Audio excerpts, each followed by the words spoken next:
Welcome to Toffee TV. It is the match preview. Tottenham Hotspur versus Everton. Monday Night Football. Yeah, another big game for Everton. It's not ideal it's on a Monday night because it could look... Yeah, it will be interesting to see how it looks come Monday night. But let's not think about that now. Strange team, aren't they, Tottenham? It's got good players, but obviously their form is very, very up and down, and coming off the back of a defeat at Middlesbrough in the FA Cup, but before that beat Leeds in the Premier League 4-0, beat Manchester City, but then got beat by Burnley. So, very strange team to predict, aren't they? Yeah, it's weird, Spurs, because they've got everything in place that should mean that they're solid. You know, they've got a good manager, some good players. They've got Harry Kane, who's fabulous, Son, who's a good player. And yet, there's just something missing with them. I don't know what it is. I can't put my finger on it. They had a great win, like you said, at City, but that was coming after back-to-back home defeats against Southampton and Wolves. So they are up and down, you know, and then they followed that City win with the defeat at Burnley, like you say, and then they beat Leeds 4-0, and then they're out at Middlesbrough. So they really are, at the moment, patchy. I think quite clearly, going into this one, we know the obvious threats are. Those two up front, you know, Harry Kane dropping into that number 10 position is just incredible. Brilliant vision. And the amount of goals that he's made for Son, you know, for each other area as a partnership, they're fantastic, aren't they? And then you've got Kuleveski, who's on loan from Juve, who's got a nice left foot on him. He's someone to watch as well. So, got loads of good players. Tough game, you know. Everton, in fact, the only game Everton have won in the last 18 against Spurs was this fixture last season. But there's no crowd in then, and Everton won with a Dominic Calvert-Lewin header. It does seem such a long time ago, doesn't it, when we played that game? Obviously, Di Marino, wasn't it? Yeah, obviously the start of last season, Carlo, and a great start to the season. Both had two managers since. Yeah, it does seem a long time ago, but it's always a tough game going down there. Obviously, Conte for them has come in and not had it all his own way, and obviously has been quite public about that. And after they got beat at Burnley, a lot of talk that he could actually leave, just because of the way he was talking. But he's come out, and I think he said in his press conference ahead of this game, you know, I'm allowed to be emotional. I'm allowed to, you know, if I'm going to say something, I'm going to say it. I shouldn't have to, you know, hide the way I feel, essentially. Which I suppose a lot of managers in the Premier League do try and do that. They don't like to give anything away, but he's saying, well, if I'll be emotional if I want to be emotional. But he's obviously also, I think, being sort of critical of what he's been allowed to do, well, what he was allowed to do in the transfer window, even though we brought a couple of decent players in. And at the same time, sort of saying, well, this is down to the players who've been here all this time, why managers have come and gone. So it is Spurs feel like us just a little bit further along, but, you know, they're sort of stuck in that little rut at the moment as well. Of course, they've got good players. Harry Kane, as you mentioned, and Son are a brilliant partnership who I think after the Leeds game, during the Leeds game, didn't they get the most combinations? Yeah, I think so, yeah. Goal scoring combinations in the Premier League. So, and when you think some of the top players who are in the Premier League, but that does show that if you can try and stop them, if you can try and stop the ball getting to them, if you can cut that supply off, then you've got a chance. You've got a chance. And obviously, you know, I think they got beat by Wolves, they got beat by Southampton at home recently as well. So I think it's about twice in 4 days. Yeah, I think it's definitely about, you know, going there and working hard, stopping the opportunities. I mean, you'd say that about any team, but they do get frustrated. I think they are one of those sides. I do think they prefer to play away from home. I think that frees them up a little bit. But it's going to be tough. I mean, simple fact is, our away form has not been good enough, anywhere near good enough. And even with Frank Lampard coming in, the 2 away games we've played have been very, very poor. So we need to see at least what we saw in the City game in terms of effort and desire and the ability on the ball to fashion some chances. Otherwise, you know, there's very little chance of taking any points in this game. Yeah, that's been the problem. Everton intensity and ability to keep that pressing game going when they're away from home. It's fine at Goodison with the crowd and urging you on and all of that. And we've been successful at home under Frank Lampard. And we've had 4 home games. He's won 3 of them and lost 1 to City. And, you know, we should have got something out of that one. But it has been away from home. The 2 away games he's played so far have been poor performances. Southampton was worse than Newcastle, and after Newcastle, as I said, we'd struggled to be worse than we were that night, and we were at Southampton after the opening 15-20 minutes. So we go to Spurs, got to try and get on the front foot, got to try and make sure we stop them playing, stop Kane dropping into the 10 and having it all his own way. And if we do that, we know we've got players at the other end of the pitch that can hurt them. Gray and Calvert-Lewin look like they'll be back in the squad. The Corey's back, which is a huge thing for Everton to have him back. So going to, you know, go in, we have Van der Beek, Dele back to his Yeah, that'd be interesting. Dele, because obviously he can play, there's no loan with that, so he's back in the squad. Donny van der Beek be back, so you know, it's a game that Everton can get something out of, definitely, but we know how good Spurs can be, and let's just hope they have an off night. Yeah, it's obviously, for me, I think it's about going for the 3 midfielder again. Obviously, Donny van der Beek went off with cramp, I think it was against City, okay, wasn't it? So he's going to be okay. Didn't play in the cup game, obviously cup tied, so he's going to be available, have plenty of rest. He's available. We've got Dele Alli there going back to his old team. That'll be interesting as well. But I think we've got to play with the 3. Alan, Decore, obviously massively important. We're big players in this fixture last season. You know, we had done too badly against them recently. 2-2 at Goodison last season in a game we should have beat them in. We should have won. FA Cup win last season against them as well. You know, win at their place. So yes, and it's a different this season, 0-0, and it's a draw, which we should have won. So it's you know, I think that was Conte's first game as well. Conte's first game. So I mean, they could have won it in India. They hit the post at the last minute as well, but we should have had the penalty opportunity with the 20 minutes left.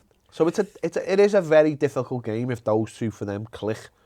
But again, for us, there's choices. There's, you know, who does he go with? Does he stick with Charlison, Gordon, Iwobi? He's got Gray, Dominic Calvert-Lewin.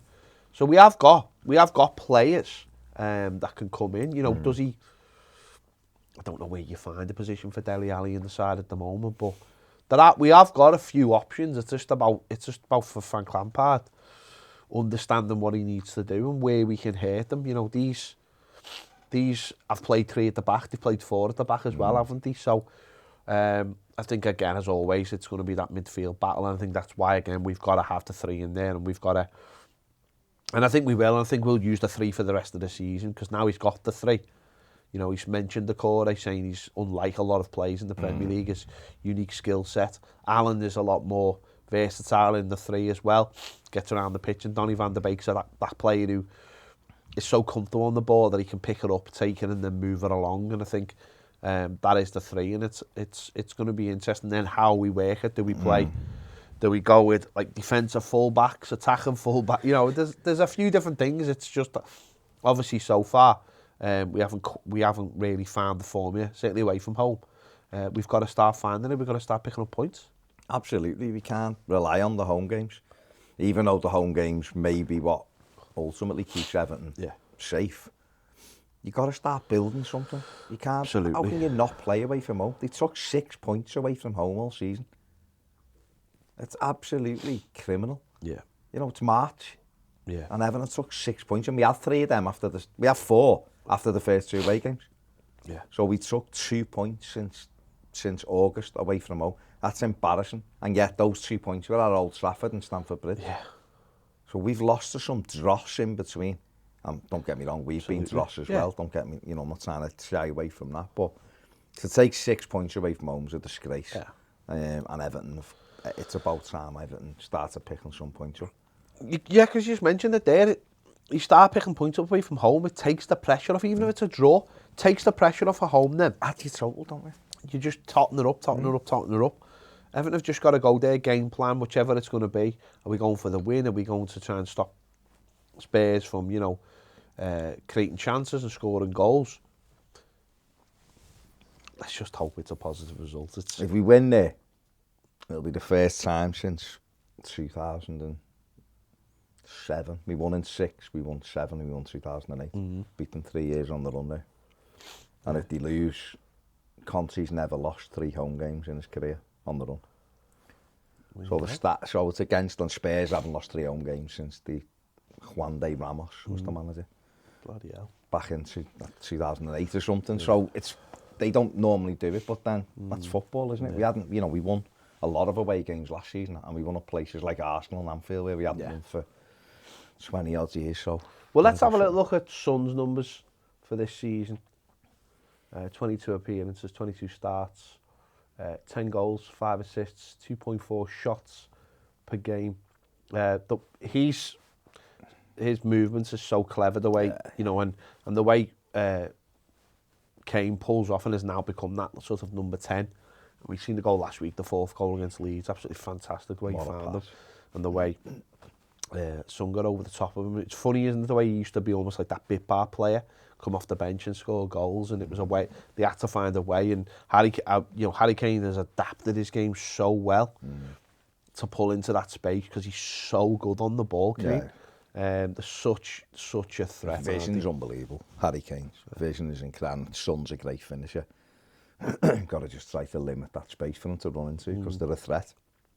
Oh, hugely. You know, they're a side with some, they've got some average players in, but they've got some really good players as well. And they But then you seen like the other night against Middlesbrough, for me, they didn't do a tap in that game. No. When Middlesbrough beat them in extra time, and they deserved to get beat. It wasn't, on the night, it wasn't a fluke. They are a very strange football side. They just can't get that consistency. Southampton went and put 3 past them, didn't he, the other week? And Wolves don't score loads of goals when I put 3 past them. So, you're getting chances against them. You've got to take them. Let's just have a look at their team. So obviously the last time out they played 3 at the back, 4 in midfield, and then the three up front. So certainly 2 behind Harry Kane. Yeah, that's it, isn't it? Kulusevski, like you said, is a real threat. Left foot likes to cut in, and you've got the movement of Son, and then obviously Højbjerg does a lot of work in that middle of the park, and Everton have very similar to what Everton have played actually under Lampard as well. Whether it'll be interesting to see whether we go back to that against them or whether we stick with the 4-3-3. I personally would stay with the 4-3-3. I think we look better balanced with it. I think you've got them 3 in midfield. I think Van der Beek will always offer himself up for the ball, likes to take it in tight spaces and keep it and keep you going. And the core just gets around the pitch, and Alan then can do the other bits in between. And if he's got Richarlison one side and Damari Gray the other, with Don through the middle, then I think that's our best. It'd be unfortunate on Anthony Gordon, but then I think he'd be a good threat coming off the bench. Or unless he went with Gordon, one side Richie, the other and Dom, and then Damari Gray coming off the bench. Yeah. So, like you said before, there is options there. You've got Dele from the bench as well. So there's choices there, which is good. It'll be a tough game, but they don't terrify me, Spurs. They're a good side, and Kane's brilliant. But it's a game I look at and think, right, well, let's go and get something then. Let's get something where maybe people don't expect it then, because we were robbed last week against City at home from getting a point that people wouldn't give us a chance of getting. That was taken away from us by the officials, so let's double down on it this week and make sure we get something. Absolutely. We do. It'll be sound. I've mentioned a couple of these already. Everton have lost 13 of the last 17 Premier League games. Brilliant. Which is scandalous. Everton are winless in their last 10 away games, 2 draws and 8 defeats. It's their longest run without a win on the road within the same Premier League campaign since a run of 11 between December and May in 2003 and 4. Conte is unbeaten in all of his 5 Premier League games against Everton. Interesting. Yeah, not mention that about Harry Kane. He's got 1 million goals past us. Yeah. If Jordan Pickford plays, it'll be his 200th Premier League appearance. He'd be the 21st player to make 200 plus appearances in the competition, with 100% of them being as a starter. And he's also the 5th player to make his 200th appearance in the competition on his birthday, after Noel Whelan, Jimmy Floyd Hasselbank, Pablo Zabaleta and Victor Moses. There you go. So, Pickett's Very, racking very it up. interesting. There you go. Let us know your thoughts on this one. It is, obviously, it's always just tricky. It just always feels tricky going down to Tottenham, obviously. But listen, unbeaten last season against them, unbeaten this season so far against them. So Yeah. if we can keep that going, then it'll be obviously everything will look a little bit better for us, and hope take that into the upcoming home game. So let us know your thoughts in the comments. How do you think this one is going to go? Make sure you give this video a like. Subscribe if you haven't already. If you want more great videos, daily live videos, join us over on Patreon. The link is on the screen and it's in the description right now. See you later.